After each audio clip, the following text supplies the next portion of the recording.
Isang magandang tanghali po sa atin lahat mga kapatid. May gagawin tayong TV. Kaya lang board lang ang dinala sa atin mga bro dahil galing pa raw po sa Bulacan. 32 inches daw to na Hisense ang brand na smart TV. Ang problema daw nito mga bro ay nawala ang power dahil natuluan daw. Nanunood daw sila. Tapos maulan daw ng panahon na yun. Yun na pansin na lang nila, bigla na lang daw tumigil at may tumulo pala dun sa likod ng TV niya. Kaya dinala sa atin mga bro. Magkasabay din to nung isa, debunk naman din tong isa. Yung 32, kailangan ano lang tong sira nito, backlight. So testing muna natin pala mga bro. Medyo marami na tayong upload na backlight, kaya itong walang power na lang i-upload natin, ay record natin, ano natin i-upload natin mga bro. So testing natin tong sirang backlight. Ayun no, naaninag natin yung debunk. So ang problema nitong TV na to ay backlight lang mga bro. Pero hindi ko nakuhaan to ng, hindi ko na i-record yan mga bro. Dito na lang tayo sa walang power na naputuluan ng tubig. Ang brand nito ay Hisense. Ito magkaparehas lang to, halos sila niyan. Debunk ka Hisense mga bro, isa lang ang board niyan. So visual check muna tayo sa kanyang power supply. Yan, medyo amag-amag nga kasi 2 linggo na raw to nang nabasa. May kasagsagan ng malakas na ulan. Wala man tayo nakitang sunog dito sa kanyang primary section, pero dito sa likod nakita natin, kami na may-ari yun, may nasunog na daw na board. Ang gagawin natin, check natin isa-isa yung ating primary section ng ating power supply. Titingnan natin kung may nag-short yan ng mga parts, mga diode or anuman sa regulator section. Kasi medyo marami-rami daw yung tubig, o halata natin talaga na may basa talaga yung portion na yan, natuyo na lang dahil binilad niya na. Nakita natin, inamag talaga mga bro. Yung gagawin natin, isa-isahin ito ng parts, tapos linisin natin yung may sunog na portion dyan para malaman natin kung mapagana natin ito mga bro. Pasensya na pala mga bro, medyo maingay kasi may naghuhukay na nawasa dyan sa may kalsada doon sa unahan, kaya medyo maingay yung video natin. Maririnig nyo, napakalakas yung ano ng vibration ng ano, panghukay nila na ano, jackhammer pa kung tawagin yan. So update ko na lang kayo mga bro, isa-isahin ko lang yung ating power supply na primary. Titingnan natin kung mabubuo natin to sa ngayon.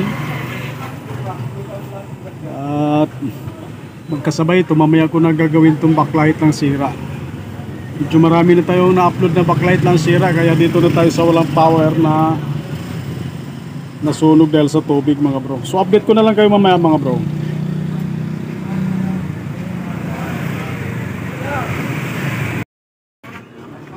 So tuloy natin tong ating ginagawa na Hisense na 32 inches na smart TV mga bro, yung natuluan ng tubig. Pasensya na po, natigil muna kasi siningit ko muna tong debunk natin na 32 inches na smart TV. Di na sira ang backlight kasi kukunin na ng may-ari. Bali siningit lang natin. So balik tayo dito sa ginagawa natin na nabasa ng tubig. Kinutkot natin yung nasunog dito na portion mga bro. Inisa-isa ko na yung mga parts sa primary natin sa power supply natin, yung mga diode, pati dito sa may filter hanggang sa may regulator. Wala naman tayo nakitang shorted mga bro. So sa nakita nating problema ngayon, yung nabasa na ano, PCB board, yun na nasunog ito mga bro. Yung pinaka circuit nito ay naputol dahil nasunog nga. So try natin i-jump na lang. Lagyan natin ng wire dito para papasok yung kanyang papuntang sa ating regulator, papuntang filter capacitor. Kasi naputol mga bro galing sa diode. Naputol siya, kaya wala na makatawid papunta sa filter natin hanggang regulator.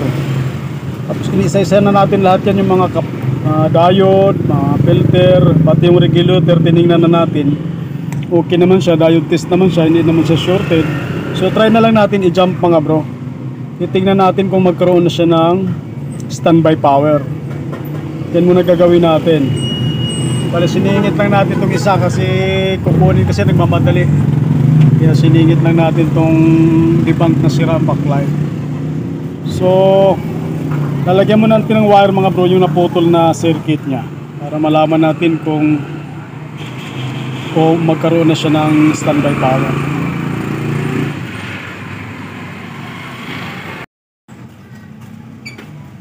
So na kabitan na natin ng jumper dun sa pinaputol na circuit mga bro. Alamin natin kung magkaroon na ba siya ng standby power. So plug in natin mga bro para malaman natin kung mag-normal na yung kanyang supply. Yan, naka-plug in na. Ayun, may pula na mga bro. Standby power na siya. Yun na palang tandaan na. Subukan natin i-switch. Okay na yung ating primary. So yan, nag-on na mga bro. Kaya lang bigla siya namatay. On natin uli. Ayun, namamatay nga. Mayroon kasing model ng Hisense at saka debunk. Lalo na pag mga smart TV at saka Android TV mga bro, pag walang backlight, mag-automatic yan na babalik sa standby katulad nito. Try natin i-on uli. Yan, nag-uuna yan, kaya lang bumabalik sa pagka-standby power. Kasi nadidetect niya yung share ko lang to sa mga baguhang nag-aaral pagka-electronic technician mga bro ha. Kasi pag sa mga master na natin dyan, kabisado na nila itong mga ganitong model na pag walang backlight or sira ang backlight, ganito mangyayari sa kanya, bumabalik sa pagka-standby power. Kaya para malaman natin na kung okay na itong ating board, lalagyan natin ng okay boss, okay na yung ano mo. Lalagyan natin ng backlight para malaman natin kung mamamatay pa siya o hindi na. Pero yung model na to kasi ganito, pag wala yung backlight niya, namamatay yung model na to, yung Hisense na 32. So update na lang mamaya mga bro, try natin hanapan ng backlight para malaman natin kung mamamatay pa siya o hindi na yung system.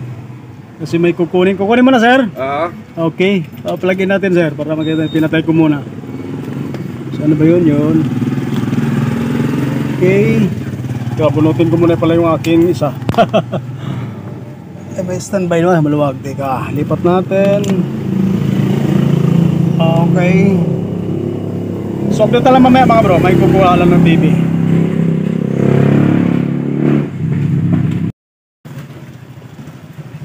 So tuloy natin mga bro. Kinabitan na natin ng backlight yung ating ginagawa na Hisense na 32 inches na smart TV. Share ko lang to mga bro sa mga baguhang nag-aaral pagka-electronic technician. Sa ganitong model nga, halimbawa pag sira yung backlight, kasi medyo may nagawa na tayo mga nakaraan din ng mga hindi lang natin na-upload. Pag mga ganitong model, Devant or kaya Hisense, kasi isa lang naman yan.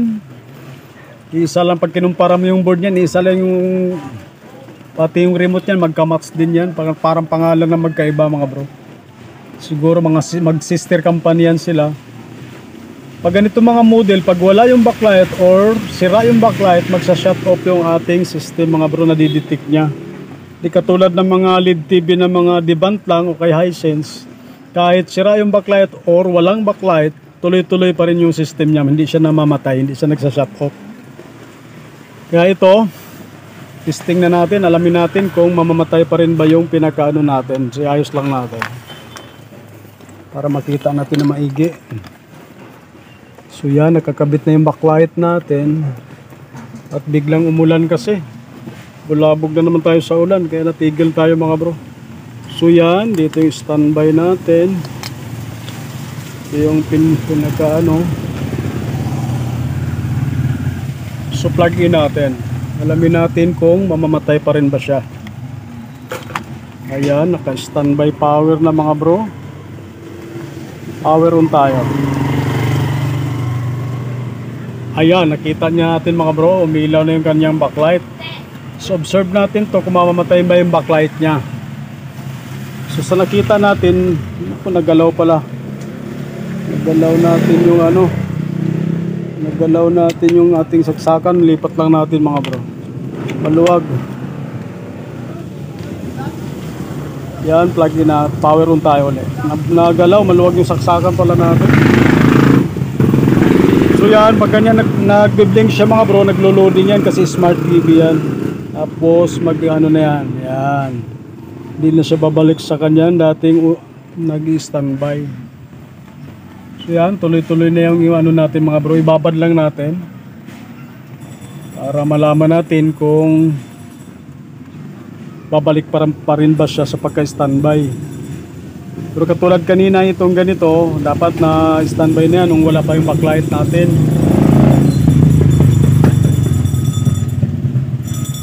So ngayon tuloy-tuloy na siya.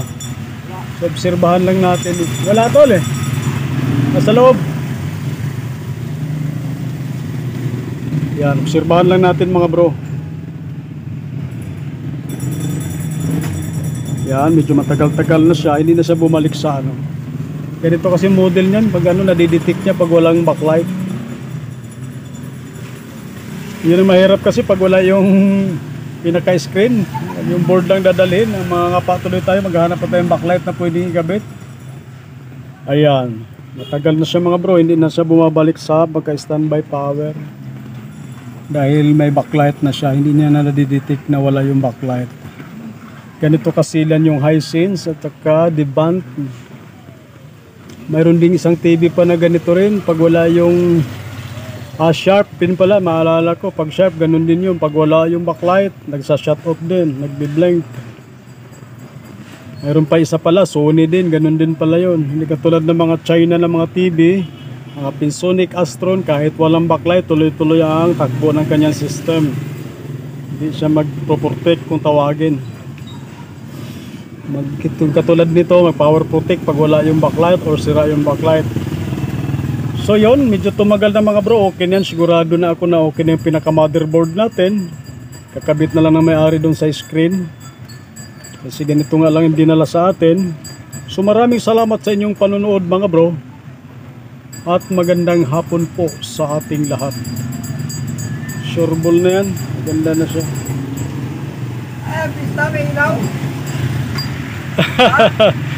Oo, New Year no, kaya nagpailaw ako eh.